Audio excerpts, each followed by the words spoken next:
Hello, everyone. I'm James Harris, and I'm with Soren today. And again, really appreciate you coming to our Timer Tip Tuesday series that we do. And today we're going to be really focusing on some interesting aspects of RaceJoy, and that is, not just what RaceJoy does, but how you can make money off of RaceJoy. And again, this is based upon 12 years of experience. So I'm the chief leader of the event day team, but I was also the founder of RaceJoy 12 years ago. So we're actually in our 12th year of events.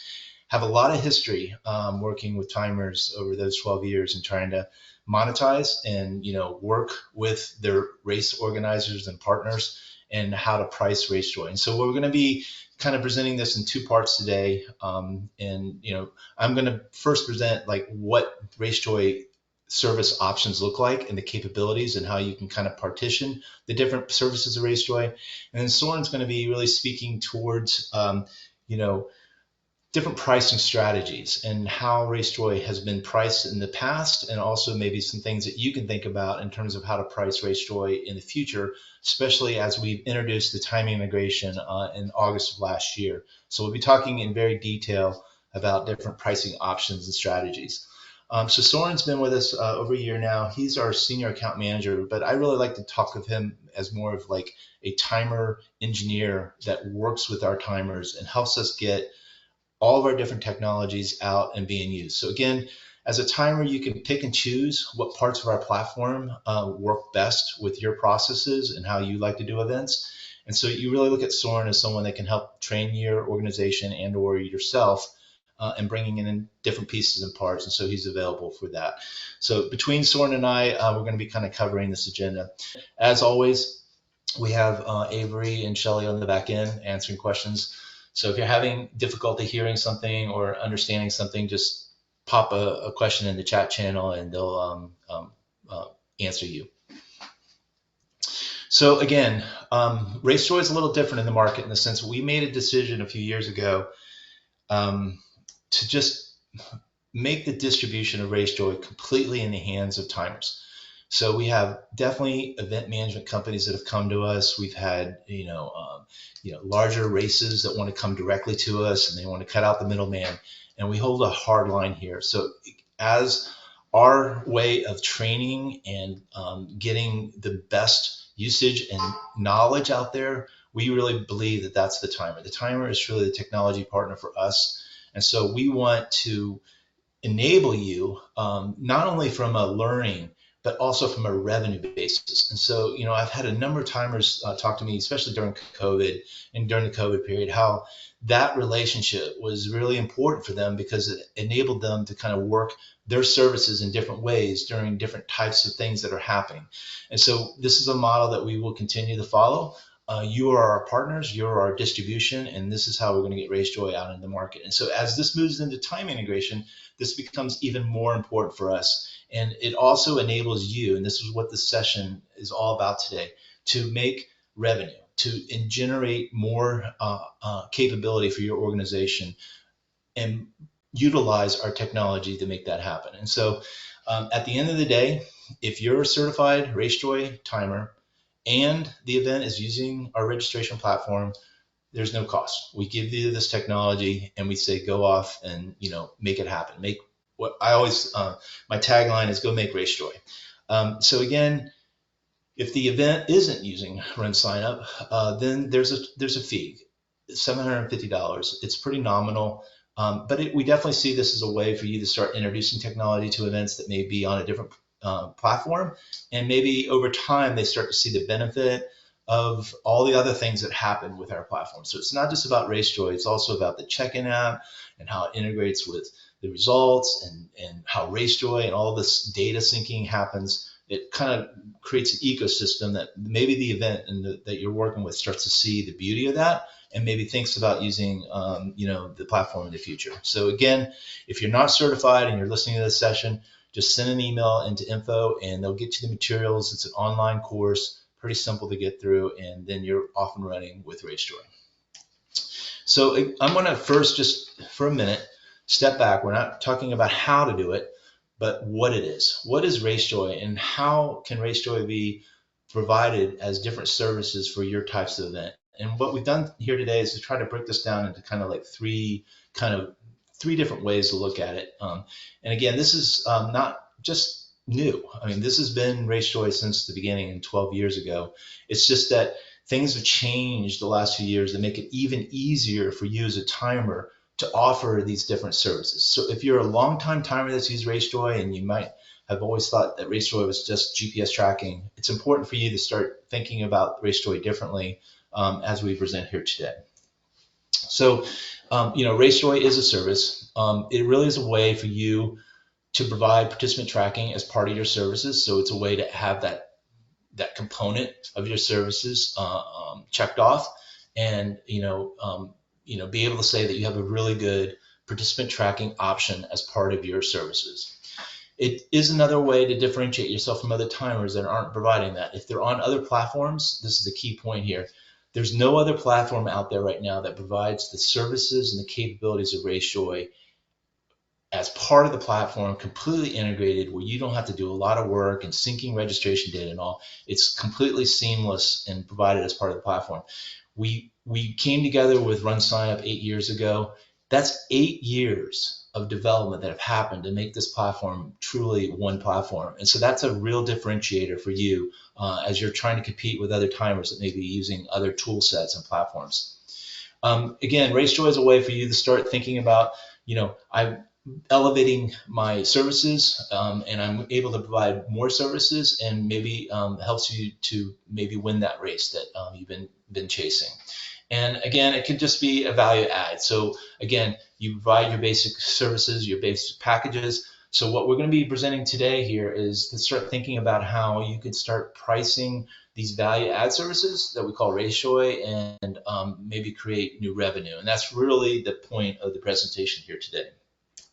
So briefly, think about again, and I want to just really level set here. I'm going to present three kind of tiers, but really it's about how, for a given event, you're going to find that certain things are needed for certain events. And so how this ends up breaking out for one event versus another could be a combination of the things that I'm providing. So again, kind of what we say is the kind of the basic package is I'm just going to provide GPS tracking. Maybe safety is a real issue. Maybe it's an ultra. I just want to have, those capabilities in place. I don't really want to think about timing integration. I understand with this type of approach that it requires that the tracking device is basically not a RFID chip, but it's a phone, right? That becomes the tracking passing device. And so, I'm offering that as a value add service.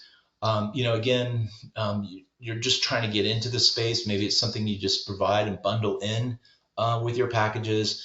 And the other thing, again, we've done a lot in terms of providing not only the in-person events, but the virtual options. So it's a way for you to kind of come to an event and say, hey, look, we're going to be able to give the basic kind of tracking capabilities. I'm going to bundle it in.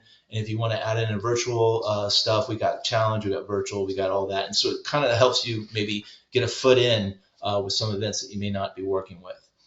The bottom line, though, as you start to use any part of our platform, RaceJoy is one of those services. It really does start to provide that stickiness. As you start to get things in place, and those events are using RaceJoy, they're going to come back to you. I don't know how many times this happens, where the race directors are coming back and saying, okay, well, where's RaceJoy? What happened? And the timer got switched out.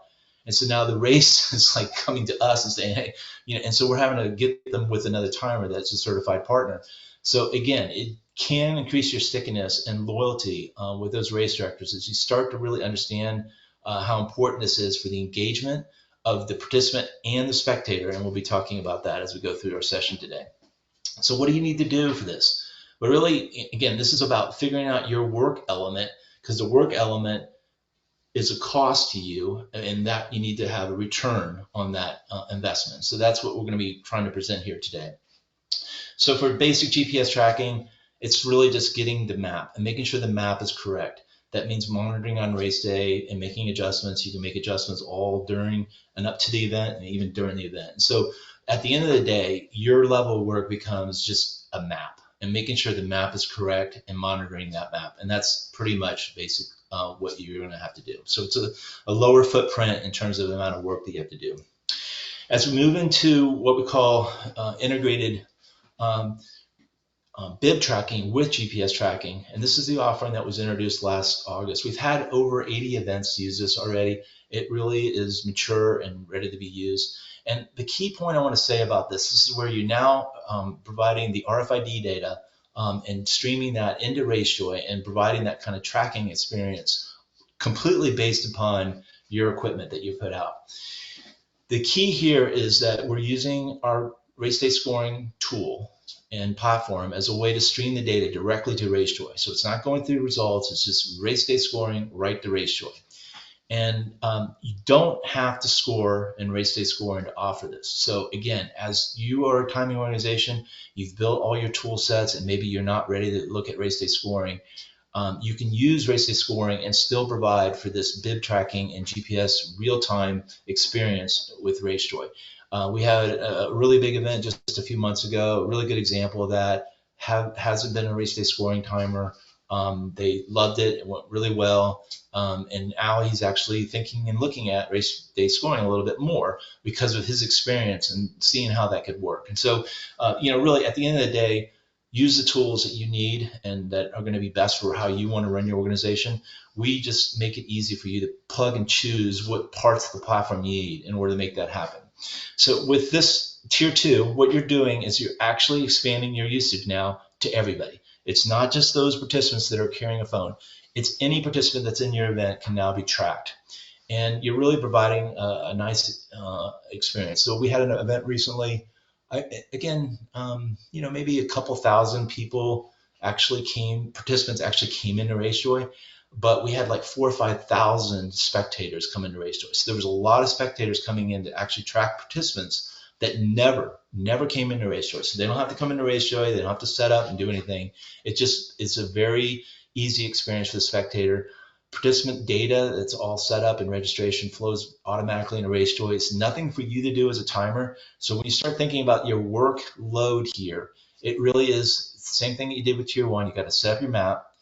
And now you have to understand a little bit about race day scoring so that you can actually have your splits, your equipment streamed into race day scoring and streamed to RaceJoy. So you could just stop at that level. You don't have to score. You don't have to learn about all the different things you do. You just need to have those streams coming from your equipment and streaming into RaceJoy. And then again, providing monitoring, making sure that everything's working on race day. So kind of basically the same as tier 1, you're just adding on now the streaming of your equipment into RaceJoy for this level. And then finally, we have capability customizations. At the end of the presentation today, I'm going to be actually showing and just giving some examples from 3 events recently. So we definitely have customers, and this is more coming from the race directors and the timers that are looking at how they can provide for a little bit more of a branded experience in RaceJoy. So it's not just a tool, now it becomes a sponsor opportunity and they can make money off that. And if your race directors are able to sell and make money off of RaceJoy, then now you as the timer that's providing that service are in a much better place to say, okay, for us to do this, it's a $500 add-on fee or whatever. And so we're going to be talking in the pricing strategies today as 2 ways that this has been done. One where the timer is just kind of like showing the tools and then they go off and do it.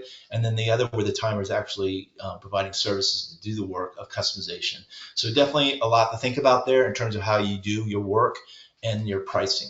So because at the end of the day, when you start getting into tier 3, there's work here, right? We're talking about creating logos. We're talking about creating banner ads. We're talking about customizing and maybe having a schedule with different placements in it. We're talking about actually loading and maybe having actual sponsor generated custom audio delivered to the participants and other things that can be done on the map, interactive things that can happen on the map. So again, the spectators are sitting there watching a half marathon or a marathon for 3 or 4 hours, sitting there clicking around on the map. The things that the sponsor gets out of that is that if people are clicking on the map, maybe they see something.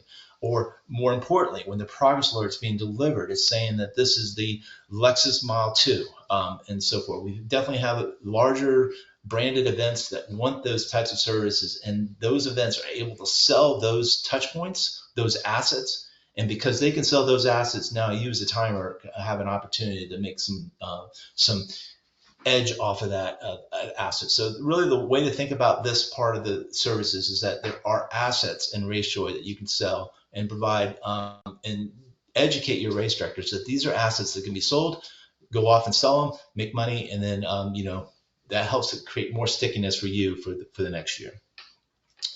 So at this point, we're going to segue to Soren. I've talked about capabilities, and this is really like GPS basic. Now I want to start adding in equipment, and I want to start having timing alerts, and I want to have a full participant experience with participants and all participants. And then now I even start thinking about sellable assets in the app. And then how can I, as a timer, monetize that? And so he's going to walk through some different strategies and talk about things that we've seen in our surveys and how timers have used it.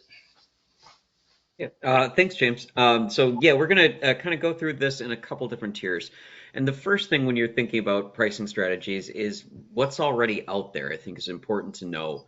We're not going to name any competitors or anything like that, but this is just kind of a general sense of what pricing looks like. Either what's already being sold to your races, what they're familiar with price points, and how other things have been structured for this. So a lot of other tracking apps have a setup fee, which can vary from a couple $100s to several thousand for some very bespoke and customized setups. Think about the tier 3 package that James was mentioning there. Most of these apps also have a per participant pricing that can vary 30 to 60 cents, which is a pretty wide swing there. But keep in mind that a lot of this ends up being tiered for volume discounts. And then some charge for different fees or highlight different fees, whether that's it's scoring in addition to tracking, maybe announcer or leaderboard components or predictive pace. But all of these kind of have one thing in common, and that's that they're often sold directly to the race. And so sometimes you as the timer are actually basically sending data and implementing data to a service that has a different result set from what you're putting out as the official result set, all of which you're not selling, so you might not actually be making any money for this trouble. So just another reminder there that RaceJoy is sold exclusively through certified timers. You are the expert. This doesn't happen without your integration, your work, and your knowledge. So that's a really important differentiator, especially as someone who's was a timer for a long time. I want ownership of what I'm putting out there of the product. And if I have ownership of that product, I think that there's this expectation. There should be this expectation of compensation. And as James mentioned, sometimes that compensation is just getting the race or elevating the race in a way that's going to grow it. So that's how some other models are pricing things. What are some considerations for you as the timer when considering how you're going to price RaceJoy? One thing is to identify kind of the event's primary goals and your primary goals when offering RaceJoy. And maybe it seems silly in that all of these are goals, like providing tracking for participants and spectators, increasing engagement, elevating the race experience, and increasing sponsor value and ensuring safety. Those all seem like reasonable goals in general, but what is the highlighted goal there?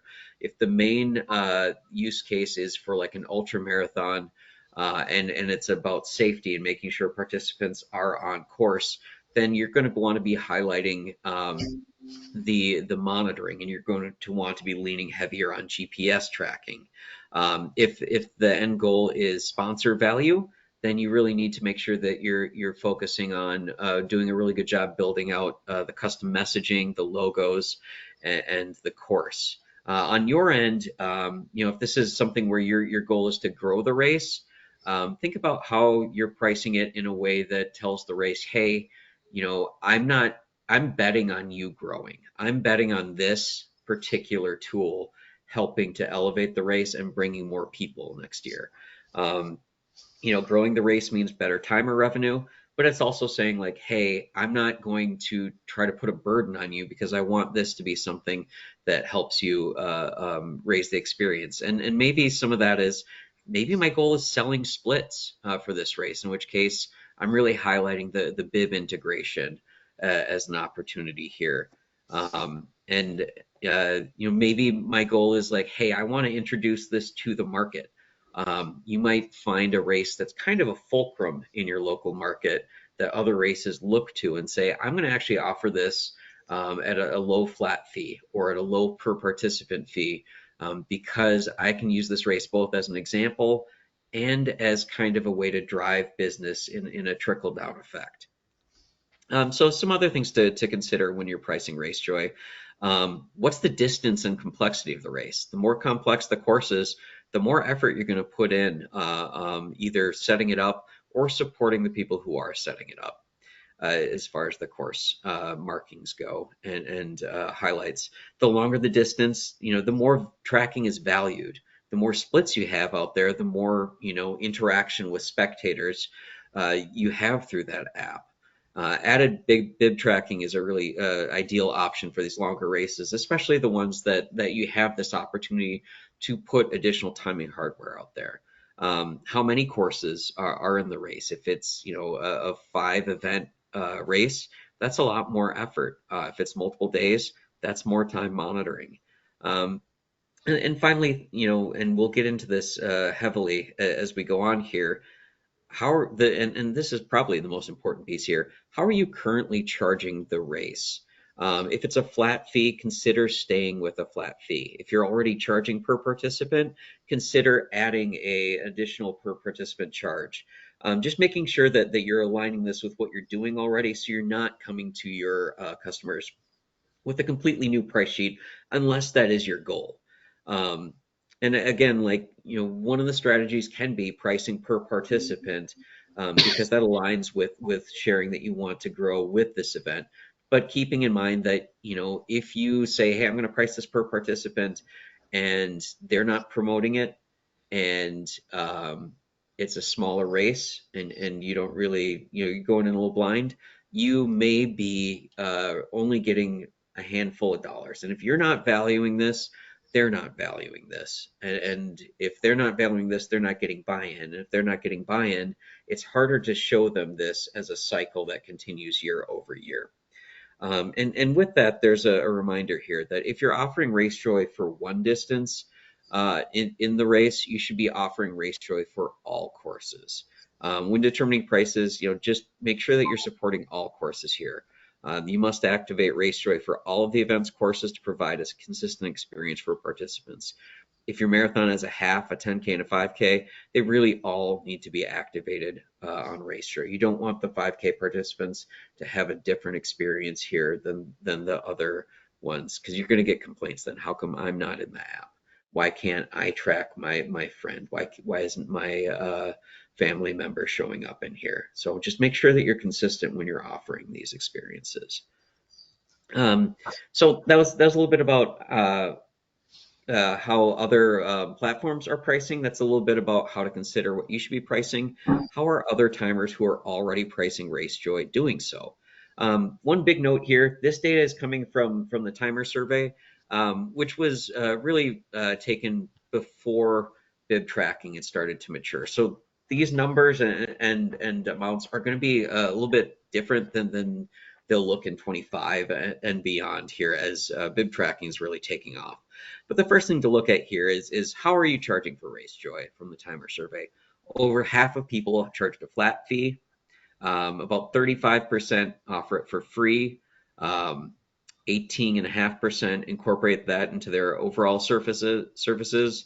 And then others do either per participant or other. And one thing that's really important to look at here is when we say, hey, there's a flat fee, that flat fee is going to vary very wildly. If you say, hey, there's a per participant rate, that's going to vary wildly. That other might be a combination minimum fee and per participant. When you see these again, numbers, just to really underscore here, if we take any one takeaway from today's thing is that with GPS plus chip tracking, that this is a game changer, we think, for the timers. And so the main takeaway here is you start thinking about how to get more equipment out there, to get this other level of tracking provided. This is where I think the pricing is going to probably change, and the survey next year is going to look a little differently. And so what we're trying to do today is just present you some examples of what that might look like, and we're really looking forward to the end of the year and see how this chart looks. Yeah.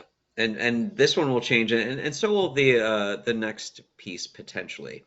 So that's how people are charging for RaceJoy. But this is another thing to consider: is how are people charging for their services in general? And it's not quite 50-50, maybe closer to 60-40 flat fee versus per participant and other. And again, the numbers on what a flat fee is and the numbers on what a per participant fee are vary wildly. You as timers know your market, you know your customers, and so keep in mind that if you're pricing flat fee, try to stick with that model. Stick with the model that the races are familiar with, but also knowing what your market can bear. If you put something in that's a huge barrier to entry, it might not even be a started conversation. But if you put something that in, again, that's too low, this is a value add and this is a service.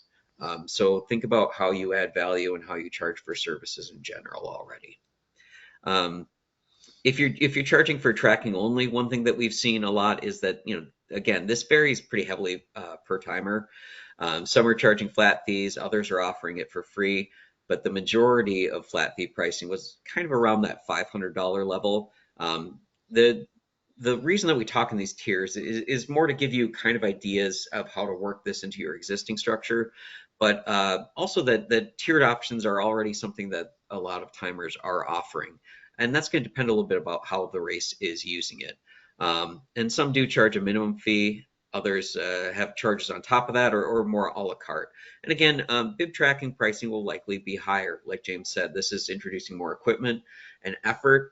And instead of just the participants who are using GPS, the end user now is anyone who is out there on the course can be tracked with this. So that really elevates the number of people, the number of spectators, but also the amount of visibility that you as a timer have for what you're working with. So one of the keys to the bib tracking, and one of the big money makers with adding bib tracking, is selling splits. Splits really drive the bib tracking experience. They give that feedback, they give those notifications for people who aren't using the GPS tracking. So when you're selling splits, there's a couple things that you really want to consider. And this is just a quick and dirty guide to things to think about when you're talking about splits. Things you as a timer might want to think about when you're choosing them. Things you as a timer might want to either suggest or push back against for the race offering them. Because again, you're the expert in this, and there's a couple things that you need to keep in mind rather than either just saying yes or saying yes and having an experience that's not exactly what everyone's looking for. The first is does this location, does this split add value to the participant on the course? Are these like regular interval updates? Examples for a marathon would be start, 5K, 10 miles, halfway, finish. For relays, making sure that those splits reflect the legs so that when people go and look at this data later, they know how they did on their leg. It's a distance that makes sense. 5K is a familiar distance for participants. Halfway is great. Another thing to consider is, does this add value to the spectator? Are these updates on the participant's location going to help people cheer for them, know when their friend or loved one is coming by so that they can give them encouragement? The more splits, the more accurate that tracking is going to be too. And for race monitoring needs, are these splits providing insightful data? And with that data for the timer, is this making sure that someone completed the entire course? Is this helping you as a timer differentiate which course someone ran? Can you identify early on that someone ran the half marathon instead of the marathon, and then move them appropriately so that your leaderboards aren't affected? And then, is this physically feasible? Like, if this is a trail race, can you get there? If this is a road race, is the road too wide for your hardware to be usable at that point? And then also think about, if this is a place that participants go by twice, that's a huge win because you can provide two splits, and that's something that race day scoring in particular handles really, really well. The point that Um, Soren just made about the road is one that I know all you timers really deal with, but I want to underscore that I've seen it so much where it's a very meaningful distance, but that location, a lot of people are running on the other side or away from the mats, and the mats are, yeah, and you just miss all these reads. So that's a really good point to underscore there. So how many splits should you use? Just a couple things to think about with these distances. For a 5K, GPS tracking is typically the ideal solution here. Larger 5K events, you might want a start, finish, and then maybe a midway there. It's a much shorter spectator experience on a 5K. So there's not the same expectation of I'm going to see them multiple times along the route. For a 10K, maybe you want a start, finish, and then another split out there. Once you start to get into the half marathon and beyond, this is really where selling splits takes off. For a half marathon, you probably want at least two splits out there because the longer the distance, the more someone's pace is going to be affected by maybe not preparing as much or maybe overconfidence or something like that. So being able to better project someone's pace, not just how they were at mile two, is really helpful. And that goes doubly so for a marathon, where you really want at least three splits. If you're wondering kind of what that looks like, look to your market and look to like what are the races in your area looking towards when they say, hey, we're a half marathon and we're kind of strategy wise placing our dates so that we're a build up for a marathon. What kind of splits does that marathon have? That's a really good reference point there because you're also offering a consistent experience as far as splits for the participant. Um, so as far as that gets you to how many you should maybe think about offering and how you should think about pitching them. How do you charge for them then? And again, the phrase of the day is going to be that this is going to vary. But we want to give you some tools to think about pricing that based on how it varies. Additional splits, 300 to 700. And what determines that? Because that's a pretty wide range. Do you need more vehicles? How much are you paying your operator? Someone who's out there for an hour and a half setting up monitoring equipment and then going home. That's a much different day than someone who is out at the 20-mile split of a marathon. And you're going to have to pay them appropriately there. And so, how do you pay for them as staff? But build that into the cost of your split. Are you having to rent equipment to bring this split to life? If so, just make sure that you're covering this. If you're bringing in other operators and other hardware, maybe you want to price it so that you're not actually making anything, but it's also forging this relationship with another timing company that you're bringing in to help you with this. A lot of the times with splits, it's not just monetary value, but just make sure that you're not losing money doing these things.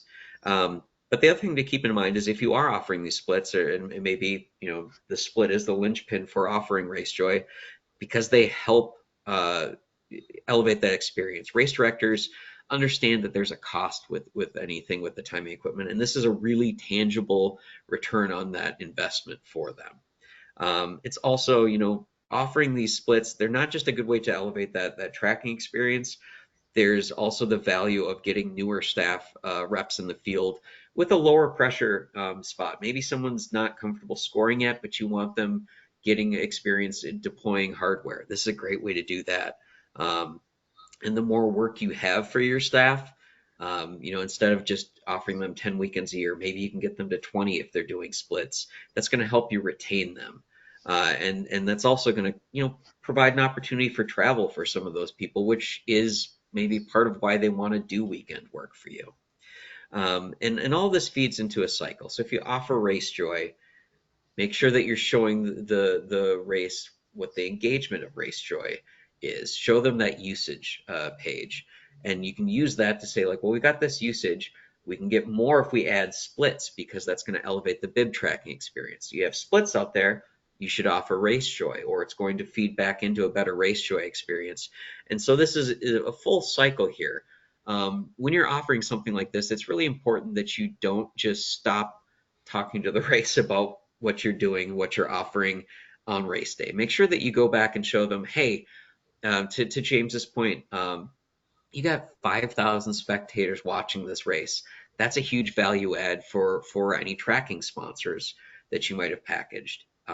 Are you charging for that? If you are, you want to make sure that that sponsor is seeing the return on their investment there, and that's going to keep them really happy as a sponsor. And if you, as the timer, are part of the delivery of that experience and activation, they're going to be really happy with you too. And that's also an opportunity for you to say, like, you want to do a ticketing event to the beer sponsor, it can open up a lot of different opportunities. So, And remember that spectators are often next year's participants. When they see that it's a well put together event and they have cool things happening, some of those people watching may decide to do that event next year. yep, that can be the difference, with someone signing up. Which half marathon do you want to do? I want to do the one that had tracking. Um, I want to do the one that I saw my friend do. That was really cool following along with them. Um, So here's some examples of pricing RaceJoy. And again, like, I want to reiterate, these are jumping off points. These are meant to kind of spark that thought, spark that discussion, for you and for us as timers here. Because again, you know your market, you know your pricing, and that's kind of how you should mainly be shaping this. But here's some ideas. The first is for that RaceJoy GPS tracking. Again, when we talk about these tiers, these are referencing kind of the packages that James was talking about earlier. And tier one being just RaceJoy GPS tracking prices. And this is kind of three different ways that you might want to offer something like this. Free would be a good way to secure new business for shorter distances, um, for virtual events, or to incorporate as part of a timing package. Differentiates you from other timers who might be trying to get this contract. Another option would be, pricing as a flat fee. Maybe you want to do a little bit lower, 250, 350 for a shorter distance, going up to 5 to 750 for a full or half, and then going way up there. I mean, if you have multi-day ultra marathons, this can get into the multi-$1,000 space. Keeping in mind that the more complex the maps and course options are, the higher a price you should be charging for this. It's more to support, it's more to prepare. And then per participant, just a reminder that if you're doing per participant pricing, you really should be looking at doing that for larger races, maybe 20 to 50 cents as an add-on, based on the expected participants. And one of the big benefits, if you are doing these pricing methods, if you are charging them per registered participant, you're not chasing an invoice. You're saying, hey, I'm going to grow with you as a race. I am saying that I think that this is going to bring you in more people, which means that I'm just, as a timer, looking to grow with you on that. They don't have to say, I need to get X number of people to break even on what I'm doing here, if they don't have a sponsor. But this is something that can feed back in, though. You say, okay, we've done GPS. You're familiar with GPS, or you're looking to have that premium experience for everyone, not just people who are carrying their phones. That's where you'd start to look at the kind of tier two. So that would be the GPS with the bib tracking. And if you're doing bib tracking, always make sure that you're honoring the GPS experience too, because some participants will be running with their phone, and you don't want to leave them out as well. But the bib tracking is a way to bring everyone into this now. So maybe it's again another way to secure new business, or incorporate as part of a higher price timing package. It's a differentiated service, but maybe someone says, well, you're more expensive than the other people I've been talking to. What's worth it there? Oh, we offered RaceJoy. They don't. Um, for flat fees, again, kind of base it on how much time and effort you're going to put into this. Again, maybe a 5 to 1,500 for a half to full, maybe much more for the larger marathons, ultras, or relays. Other ways that you could strategize pricing this is maybe if you have a lower flat fee, you're charging a little bit more for the splits. If you already have existing splits, maybe you're charging a little bit more for the monitoring there. And again, just kind of stick with what you already are doing as a pricing model here. It has to make sense for the conversation you're already having. And when I say conversation, this is a multi-year conversation with races that involves your services and what you're adding year after year. Again, per participant, 25 to 75 cents. That might be based on, again, if it's an ultra, it's probably going to be more expensive to do this because you're monitoring them for a lot longer because there's a lot larger lift there. But again, with per participant, don't put yourself in a place where it's undervalued or underutilized, or it's a pain for you. Make sure it's worth it for you to do this extra work. So consider a minimum fee plus per participant. We'll talk a little bit more about that in just a moment. And then tier 3, this is like the premium service stuff. This is like your biggest races of the year. Incorporate certain components as part of a timing package, differentiate your service, or a DIY option. When we say DIY, teach the race to do these customizations. Maybe they do have someone um, uh, someone on their staff who is a social media person who's able to make this content and is very well versed in that. Teach them how to do that themselves and let them have some ownership of it. You can do this custom racing experience, and James is going to talk a little bit more about this in a moment, is how you add the value for this really like top line tier stuff, with race branding and audio and map components. This is going to be more expensive here, but you can also do things like banner ads, progress alerts, map and audio. And when you're pricing these things, do think about whether you're the one doing the actual setup work or whether you're just teaching the race to do it. Because again, like this is time, this is work, this is a service. That's one thing that we really want to drive home here today. And then And the then other as far point as there, and then the other point there again, you are the partner to the race, and so we're expecting that if they have questions about how to do something, that you're able to handle that support. So there is time value of money there. So again, even if you hand it off to them, you want to get something because at the end of the day, you're responsible for making sure that they can get it done. And it's also worth reminding everyone when we talk about these different tiers, GPS tracking is the baseline and it's required for all of these events. So when we're talking about tier 2, that's tier 2 plus the GPS tracking component as well. So keep that in mind both in your implementation and your level setting for yourself as to what you're going to be doing to set this up. So a couple quick examples of pricing here. One would be GPS only. Maybe we're going to just charge, and again, these numbers may vary pretty wildly based on your market and your audience, but let's say $550 for up to 750 participants, and then after that, 20 cents per participant. And that would be just GPS setup, uh, setting up the course map, and then RaceJoy monitoring and adjustments. Tier 2 might be 750 as your baseline and utilizing existing splits there. Again, pricing the splits as if you already have them up, keep consistent pricing there.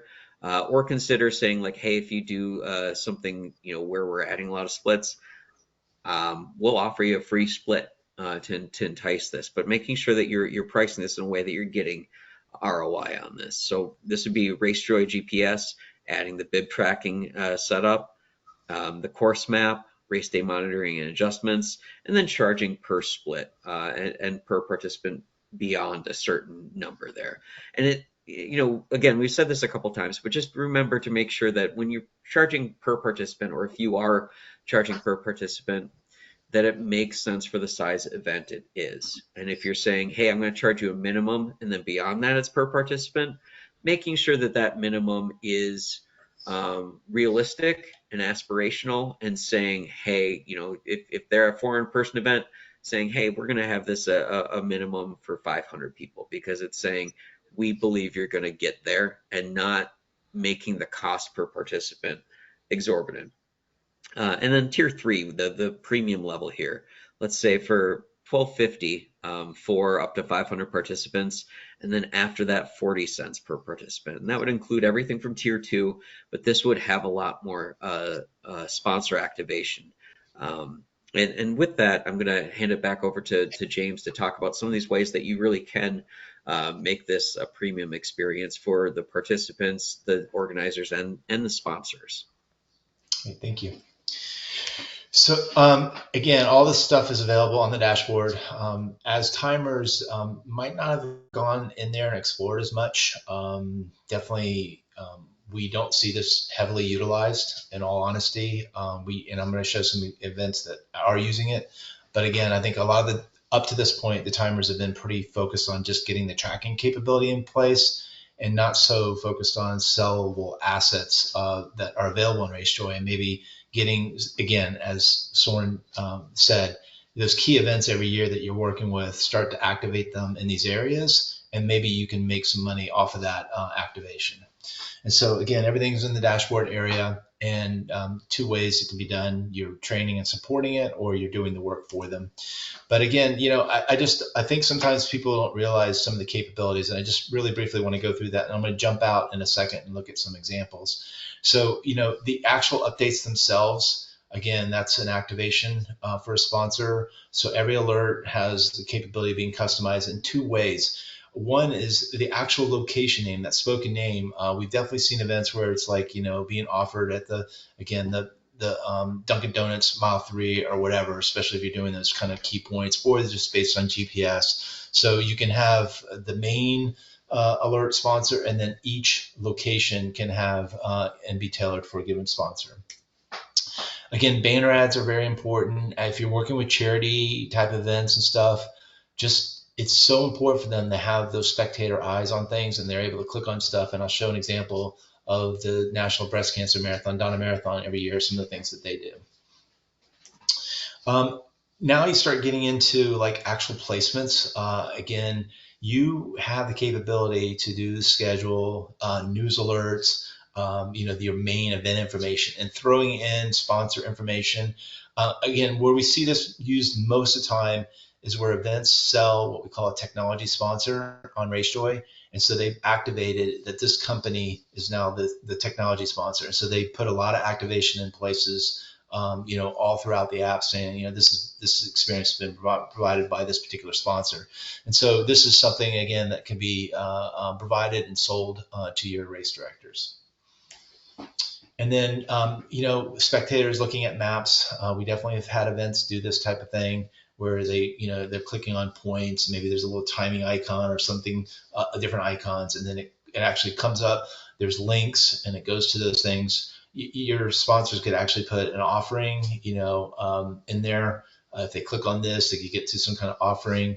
And then they could be sending out news alerts like, look for the secret offerings that are available on the map. And so you start getting into this kind of gamification and type of experience that can happen. It does require work to start to make some of these things happen, but it could definitely create a very interesting spectator situation while they're sitting there watching a marathon. You know, these news alerts are going out, telling them to go look for certain things on the map while they're waiting for their loved ones. And then finally, you know, the whole capability of not just customize the mile markers as I've shown you, but actually starting to add in, you know, a custom audio experience. Again, this would be only important for those people that choose to carry a phone.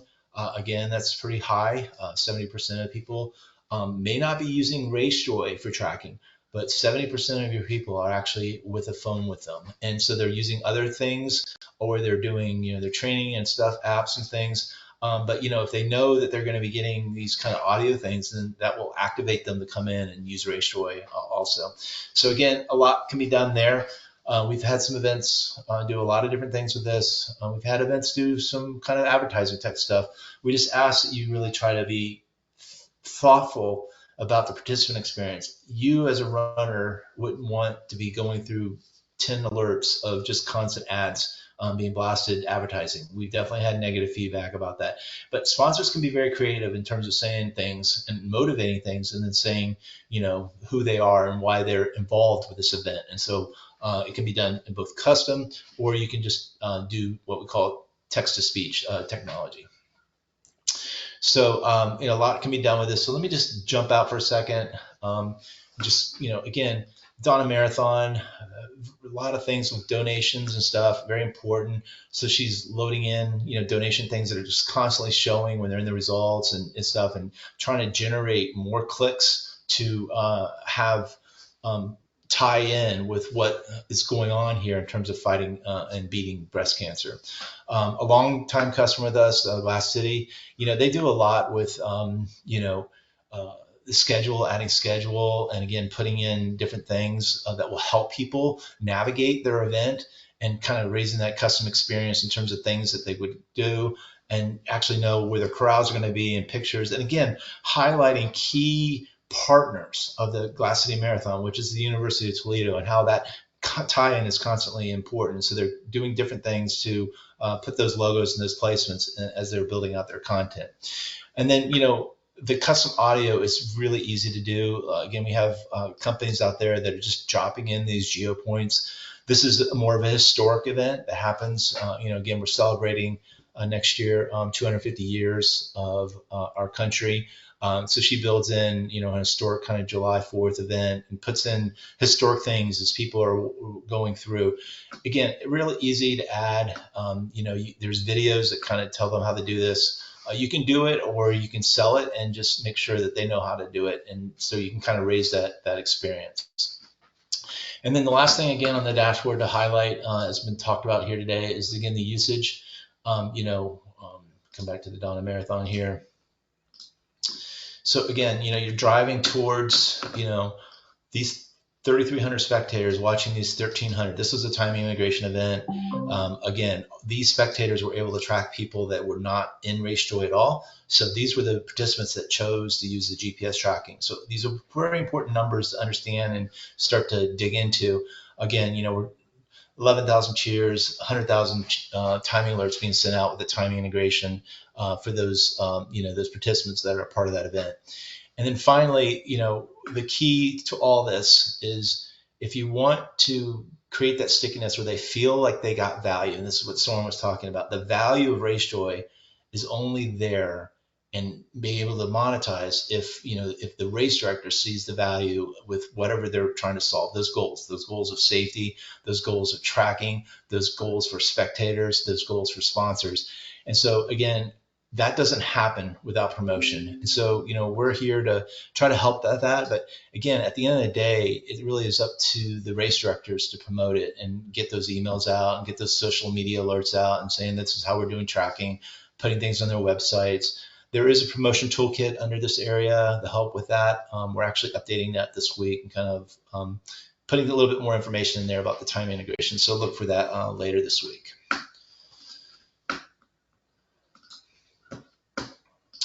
So yeah, those are the key things that we want to kind of highlight. So there's a couple questions here. One, was this helpful? Is the information, about pricing something that could help you in your business? And then the second area would be if anybody has any stories about actually trying to make money off of RaceJoy, sharing stories about how that's gone for you, and just like, has that been anything that has worked or not worked for you?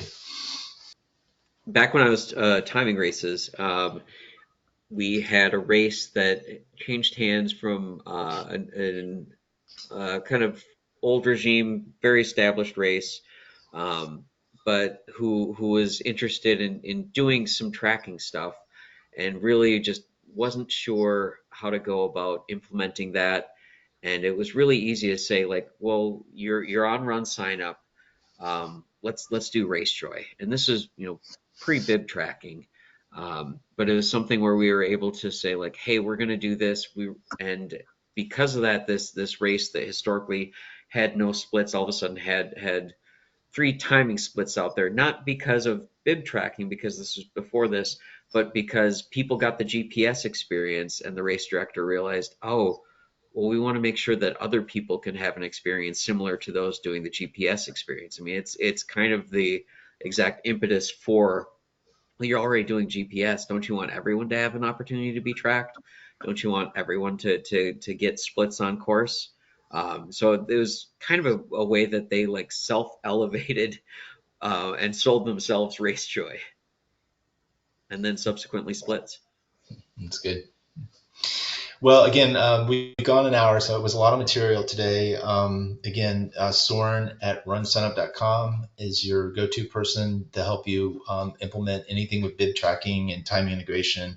Again, you have the normal info channel for race day scoring for any questions about this also. Again, we're just really happy that you're a part of our timer community and for attending Timer Tip Tuesdays. I know this was a long one today, and again, thank you so much for being part of our team. And coming soon, predictive pace. It's Yes. in development. Really excited about that one. Have a great day, everyone. Bye, everybody. Now Joel here, one of our developers, has something he wants to say. Like and subscribe. Don't forget to smash that like and subscribe button. Hello, Internet. I'm here. I should just have you record that for all the videos.